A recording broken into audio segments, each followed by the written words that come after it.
ಓಂ ಹ್ರೀಂ ಭೈರವಿ ಕ್ಲೌಂ ಹ್ರೀಂ ಸ್ವಾಹ. ನಮಸ್ಕಾರ. ನೋಡಿ, ಒಂದೇ ರಾಶಿಯಲ್ಲಿ ಲಕ್ಷಾಂತರ ಜನ ಹುಟ್ಟಿರ್ತಾರೆ, ಒಂದೇ ಡೇಟ್ ಅಲ್ಲಿ ಲಕ್ಷಾಂತರ ಜನ ಹುಟ್ಟಿರ್ತಾರೆ, ಒಂದೇ ನಕ್ಷತ್ರದಲ್ಲಿ ಹುಟ್ಟಿರ್ತಾರೆ. ಹಾಗಿದ್ಮೇಲೆ ರಾಶಿ ಫಲ ನಿಜ ಆಗುತ್ತಾ? ಖಂಡಿತವಾಗ್ಲೂ ಸಹ ಅದನ್ನ ಟ್ರೆಂಡ್ ನ ಮಾತ್ರ ಹೇಳುತ್ತೆ, ಈ ಸಮಯದಲ್ಲಿ ಈ ತರ ಸಾಧ್ಯತೆಗಳಿದೆ ಅಂತ ಹೇಳಿ. ಬಟ್ ಅದನ್ನ ನಾವು ಎಕ್ಸಾಕ್ಟ್ ಆಗಿ, ಈಗ ನಿಮ್ಗೊಂದು ಸಾಲ ಇರ್ಬೋದು, ಅದು ಯಾವಾಗ ತೀರತ್ತೆ, ಅಥವಾ ನಿಮಗೆ ಮದುವೆ ಯಾವಾಗ ಆಗತ್ತೋ ಅನ್ನೋ ಪ್ರಶ್ನೆ ಬಂದಾಗ ಯೂಶುವಲ್ ಆಗಿ ಈ ರಾಶಿಯವರಿಗೆ ವಿವಾಹದ ಯೋಗ ಇದೆ ಅಂತ ನಿಮಗೆ ಗೊತ್ತಾಗುತ್ತೆ. ಬಟ್ ಅದು ಕನ್ಫರ್ಮ್ ಆಗೋದು ಲಗ್ನದಲ್ಲಿ, ನಿಮ್ಮ ಹಸ್ತದಲ್ಲಿರುವಂತ ರೇಖೆಗಳನ್ನ ನೋಡಿ. ಈಗ ವಿವಾಹದ ರೇಖೆ, ಶುಕ್ರ ರೇಖೆ ಆ ಏಜ್ ಟಚ್ ಆಗಿರ್ಬೇಕು ಇಂಡಿವಿಜುವಲ್ ಆಗಿ.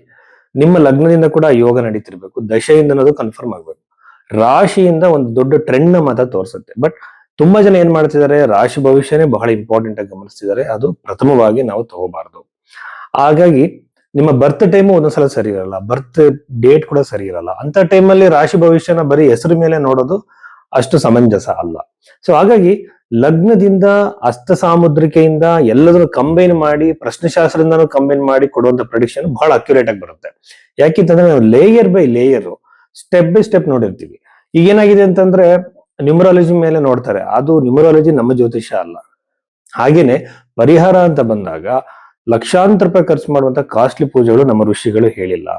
ನಮ್ಮ ಋಷಿಗಳು ಹೇಳಿರುವಂತದ್ದು ಕರ್ಮದಿಂದ ಒಂದು ಸಮಸ್ಯೆ ಬರುತ್ತೆ, ಅದಕ್ಕೆ ಪ್ರಾಯಶ್ಚಿತ ಕರ್ಮವನ್ನ ಮಾಡ್ಕೋಬೇಕು, ಒಂದೇ ಪರಿಹಾರ. ಎರಡನೇದು ಬಂದು ಮಂತ್ರ ಜಪಗಳು, ದಾನಗಳು ಕೂಡ ಎಫೆಕ್ಟಿವ್ ಆಗಿ ಕೆಲಸ ಮಾಡುತ್ತೆ. ಅದರಲ್ಲಿ ನಮ್ಮ ಒಂದು ನಿಷ್ಠೆ ಮತ್ತೆ ಭಕ್ತಿ, ಡೆಡಿಕೇಶನ್ ಕೂಡ ಇರ್ಬೇಕಾಗುತ್ತೆ. ಅದು ಅಹಂಕಾರದಿಂದ ಮಾಡದೆ ಭಗವಂತನನ್ನ ಗೆಲ್ಲೋಕ್ಕಾಗಲ್ಲ.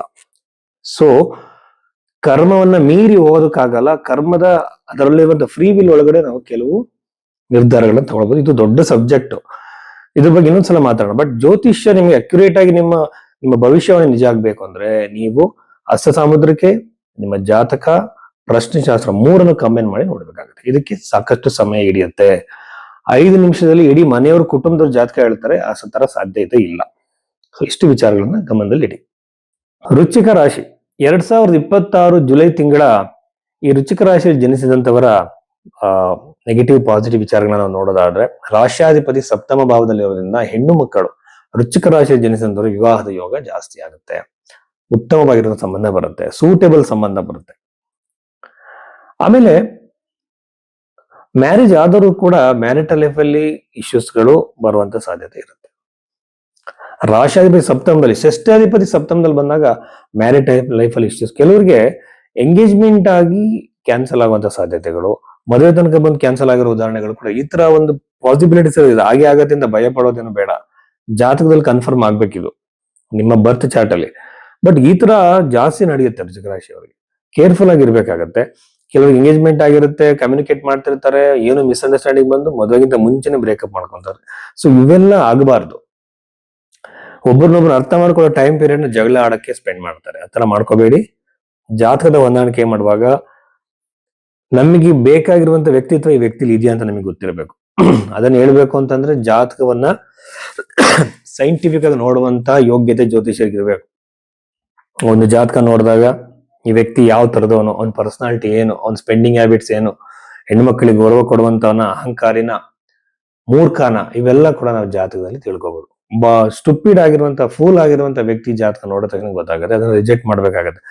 ಪ್ರಪಂಚದಲ್ಲಿ ಎಲ್ಲಾ ತರದ ಜನಗಳು ಇದ್ದಾರೆ, ನಮಗ್ ಬೇಕಾದಂತ ನಾವು ಚೂಸ್ ಮಾಡ್ಕೋಬೇಕಾಗುತ್ತೆ. ಅದಕ್ಕೆ ಜ್ಯೋತಿಷ್ಯ ನಮಗೆ ಹೆಲ್ಪ್ ಮಾಡತ್ತೆ. ಕರ್ಮವನ್ನ 100% ನಾವು ಆಲ್ಟರ್ ಮಾಡ್ಕೋಬಹುದು. ಅದು ಬಂದು ದೇವ್ರು ನಮಗೆ ಬುದ್ಧಿಶಕ್ತಿ ಕೊಟ್ಟಿದ್ದಾನೆ. ಬಟ್ ನಾವೇನ್ ಮಾಡ್ತೀವಿ, ಈ ಜನ ಮರಳೋ ಜಾತ್ರೆ ಮರಳೋ ಅನ್ನೋ ತರ ಅವ್ರ ಬಣ್ಣಗಳಿಗೆ, ಅವ್ರ ಮುಖವಾಡಗಳಿಗೆ ನಾವು ಏನ್ ಮಾಡ್ತೀವಿ, ಅಟ್ರಾಕ್ಟ್ ಆಗ್ಬಿಡ್ತೀವಿ.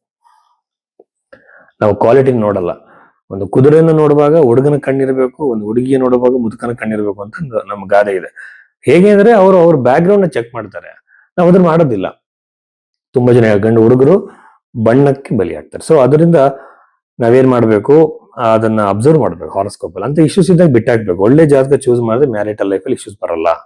ಕುಜದೋಷ ಇರಲಿ, ಯಾವುದೇ ನಕ್ಷತ್ರ ಇರಲಿ, ಅದನ್ನ ಸಾಲ್ವ್ ಮಾಡ್ಬೇಕು. ಪಂಚಮದಲ್ಲಿ ಇರೋದ್ರಿಂದ ಚತುರ್ಥಾಧಿಪತಿ ನಿಮಗೆ ನಿಮ್ಮ ಮಕ್ಕಳು ಪ್ರಾಪರ್ಟಿನ ಖರೀದಿ ಮಾಡೋ ಸಾಧ್ಯತೆ ಹೆಚ್ಚಾಗತ್ತೆ. ನೀವು ಕೂಡ ಪ್ರಾಪರ್ಟಿ ಖರೀದಿ ಮಾಡ್ತೀರಾ. ಬಟ್ ರಾಹು ಇದ್ದಾಗ, ನಾನು ಎಷ್ಟೋ ಜನ ನನ್ನ ಜಾತಕಗಳನ್ನ ನೋಡಿದ್ದೀನಿ, ವಾಸ್ತುಗೆ ಅಂತ ಕರೆಸ್ತಾರೆ.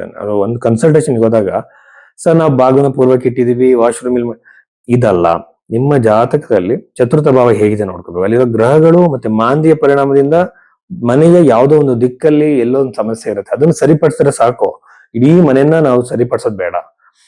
ಅಂತಹ ನೆಗೆಟಿವ್ ಎನರ್ಜಿ ಇರುವಂತ ಮನೆಗಳು ನಮ್ಗೆ ಅಟ್ರಾಕ್ಟ್ ಆಗುತ್ತೆ. ಚತುರ್ಥ ಭಾವನ ನೋಡಿದಾಗ ಗೊತ್ತಾಗ್ಬಿಡುತ್ತೆ. ಅದನ್ನ ಸರಿಪಡಿಸ್ಕೋಬೇಕು. ಅದರಿಂದ 100% ಉದ್ಧಾರ ಆಗ್ತಾರೆ ಅಂತಲ್ಲ, ಬಟ್ ಕಂಟ್ರೋಲ್ ಆಗುತ್ತೆ ನೆಗೆಟಿವ್ ಪ್ರಾಬ್ಲಮ್ಗಳು. ಇನ್ನು ಉದ್ಯೋಗಕ್ಕೆ ಬಂದ್ರೆ, ಉದ್ಯೋಗದಕ್ಕೆ ಕೇತು ಇರೋದ್ರಿಂದ ಉದ್ಯೋಗದಲ್ಲಿ ಒಂಥರ ಇನ್ಸ್ಟೆಬಿಲಿಟಿ, ಟೆನ್ಷನ್ಗಳು, ಬಿಟ್ಟು ಹೋಗೋಣ ಅಂತ ಮನಸ್ಥಿತಿ ಬರುವಂತದ್ದು, ಆ ಜಾಬ್ನ ಅರ್ಧಕ್ಕೆ ಬಿಟ್ಟು ಹೋಗ್ಬಿಡೋದು, ಅಲ್ಲಿ ವರ್ಕ್ ಮಾಡಕ್ಕೆ ಆಗಲ್ಲ, ಅಲ್ಲಿ ಮನಸ್ಸೇ ಬರಲ್ಲ, ಈ ತರ ಟೆನ್ಷನ್ಗಳು ಕ್ರಿಯೇಟ್ ಆಗುತ್ತೆ. ಜಾಗ್ರತೆಯಿಂದ ಇರಿ, ಮನಸ್ಸನ್ನ ಕಂಟ್ರೋಲ್ ಇಟ್ಕೊಳ್ಳಿ, ಮಂತ್ರ ಜಪಗಳನ್ನ ಮಾಡಿ. ಅಷ್ಟಮದಲ್ಲಿ ಸೂರ್ಯ ತಂದೆಯ ಆರೋಗ್ಯಕ್ಕೆ ಒಳ್ಳೇದಲ್ಲ, ಇದೊಂದು ಜ್ಞಾಪಕದಲ್ಲಿ ವೃಶ್ಚಿಕ ರಾಶಿಯವರಿಗೆ. ನವಮ ಭಾವದಲ್ಲಿ ಗುರುಗ್ರಹ ಇರೋದ್ರಿಂದ ನಿಮ್ಮ ತಂದೆ ತಾಯಿಯ ಆರೋಗ್ಯದಲ್ಲಿ ತುಂಬಾ ಅಭಿವೃದ್ಧಿ ಆಗುತ್ತೆ, ಬಟ್ ತಂದೆಯ ವ್ಯವಹಾರದಲ್ಲಿ ಪ್ರಾಬ್ಲಮ್ಗಳು ಆಗ್ಬೋದು. ಇಷ್ಟು ವಿಚಾರಗಳು ವೃಶ್ಚಿಕ ರಾಶಿಗೆ ಸಂಬಂಧಿಸಿದ್ದು.